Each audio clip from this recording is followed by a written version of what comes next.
नमस्कार दोस्तों, आप सभी का बहुत बहुत स्वागत है। दोस्तों, आज की इस वीडियो में हम जानेंगे कि गर्भ में पल रहा शिशु अपनी डिलीवरी पोजीशन क्यों नहीं ले पाता है, यानी कि गर्भ में पल रहा शिशु उल्टा क्यों हो जाता है और इसके क्या कारण होते हैं। तो चलिए वीडियो स्टार्ट करते हैं। लेकिन यदि आप इस चैनल पर नए हैं तो चैनल को सब्सक्राइब कीजिए, बेल आइकन को दबाइए ताकि आपको मेरी हर नई वीडियोस की जानकारी सबसे पहले मिले।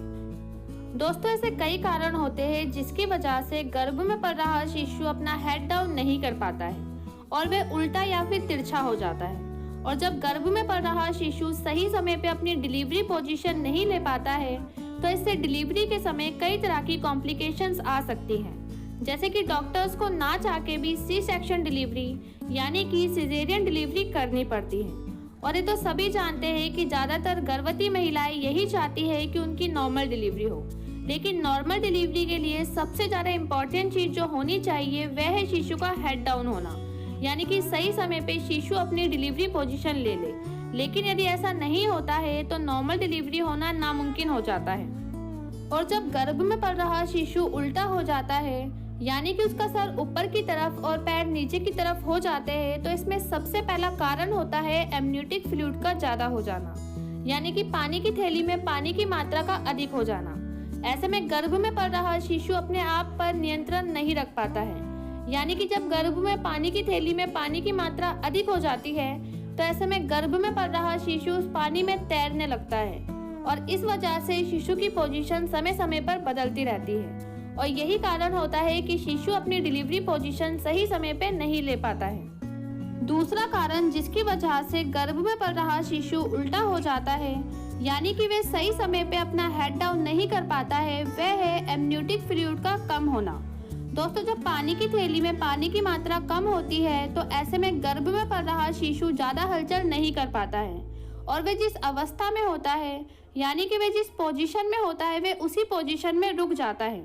जैसे कि यदि किसी गर्भवती महिला के एमनियोटिक फ्लूइड की मात्रा कम है और इस समय उनके गर्भ में पल रहा शिशु उल्टा या फिर तिरछा है तो वे डिलीवरी के समय भी इसी पोजीशन में रहता है और वे अपना सर नीचे की तरफ नहीं कर पाता है।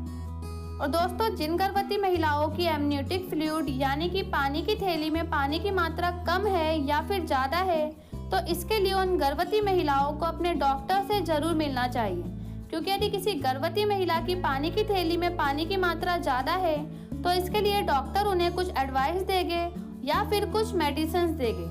और यदि किसी गर्भवती महिला की पानी की थैली में पानी की मात्रा कम है तो इसके लिए भी डॉक्टर उन्हें कुछ एडवाइस देंगे या फिर कुछ मेडिसिन देंगे।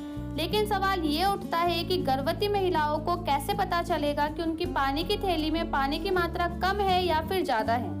तो इसके लिए जब भी वे अपने डॉक्टर के पास चेकअप के लिए जाती है तो वे इस बारे में अपने डॉक्टर से जरूर पूछें। इसके बाद तीसरा कारण है गर्भनाल। दोस्तों, जब गर्भ में पल रहा शिशु खेलता है, यानी कि जब वे मूवमेंट करता है तो हलचल करते समय कभी कभी ऐसा होता है कि गर्भनाल शिशु की गर्दन में फंस जाती है, जिस वजह से शिशु उल्टा ही रह जाता है, यानी कि शिशु का सर ऊपर की तरफ और पैर नीचे की तरफ रह जाते हैं। इसी वजह से शिशु अपना हेड डाउन नहीं कर पाता है, यानी कि शिशु अपना सर नीचे की तरफ नहीं कर पाता है। इसके अलावा चौथा कारण है गर्भवती महिला के उठने बैठने और सोने की स्थिति। दोस्तों, यदि कोई गर्भवती महिला अपनी गर्भावस्था के दौरान अचानक से बैठ जाती है या फिर अचानक से उठ जाती है तो इसका सीधा असर उनके गर्भ में पल रहे शिशु पर पड़ता है। तो इसके लिए गर्भवती महिलाओं को याद रखना चाहिए कि जब भी वे उठती है तो किसी चीज़ का सहारा लेकर उठे और जब भी वे बैठती है तो बिल्कुल आराम से बैठे और बैठते समय वे दीवार का सहारा ले या फिर अपनी कमर के पीछे तकिया लगाकर बैठे। और यदि बात करें सोने की तो गर्भवती महिलाओं को उनकी गर्भावस्था के दौरान सीधी पोजीशन में नहीं सोना चाहिए। लेकिन यदि कोई गर्भवती महिला सीधा सोने में बहुत आराम फील करती है तो ये तो उनके लिए कंफर्टेबल हो सकता है, लेकिन गर्भ में पल रहे शिशु के लिए बिल्कुल अनकंफर्टेबल होता है। क्योंकि यदि कोई गर्भवती महिला सीधी पोजीशन में सोती है, यानी कि वे पीठ के बल सोती है, तो ऐसे में गर्भ में पल रहे शिशु को ऑक्सीजन नहीं मिल पाता है और जो खून संचार होता है, यानी कि जो ब्लड का संचार होता है, वो भी सही ढंग से नहीं हो पाता है, जिस वजह से गर्भ में पल रहा शिशु घबरा जाता है और बहुत तेजी से हलचल करना शुरू कर देता है और इसी हलचल की वजह से शिशु की पोजीशन बदल जाती है। यानी कि शिशु तिरछा या फिर उल्टा हो जाता है। तो इसके लिए गर्भवती महिलाओं को उनकी गर्भावस्था के दौरान बाई पोजीशन में सोना चाहिए।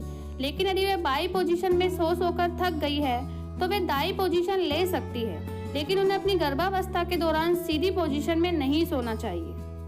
इन सब के अलावा आप कुछ एक्सरसाइज करके अपने गर्भ में पल रहे शिशु की पोजीशन को सही कर सकती है।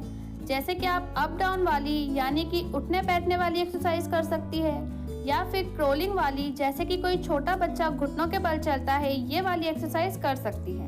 लेकिन यदि आप एक्सरसाइज नहीं करना चाहती है तो आप घर के 2 काम को करके भी अपने गर्भ में पल रहे शिशु की पोजीशन को सही कर सकती है, और वे काम है झाड़ू पोछा। यदि कोई प्रेग्नेंट वुमेन अपनी प्रेगनेंसी के दौरान झाड़ू व पोछा लगाती है तो इससे उनके गर्भ में पल रहे शिशु का हेड डाउन होने लगता है, यानी कि गर्भ में पल रहे शिशु की पोजीशन सही होने लगती है। लेकिन यदि किसी प्रेग्नेंट वुमेन की प्रेगनेंसी में कोई कॉम्प्लिकेशन है तो उन्हें ये काम नहीं करना चाहिए, यानी कि उन्हें ये एक्सरसाइज और झाड़ू व पोछा नहीं लगाना चाहिए। तो दोस्तों, आज की वीडियो में बस इतना ही। अगर वीडियो पसंद आती है तो वीडियो को ज़्यादा से ज़्यादा लाइक कीजिए, शेयर कीजिए और चैनल को सब्सक्राइब कीजिए। धन्यवाद।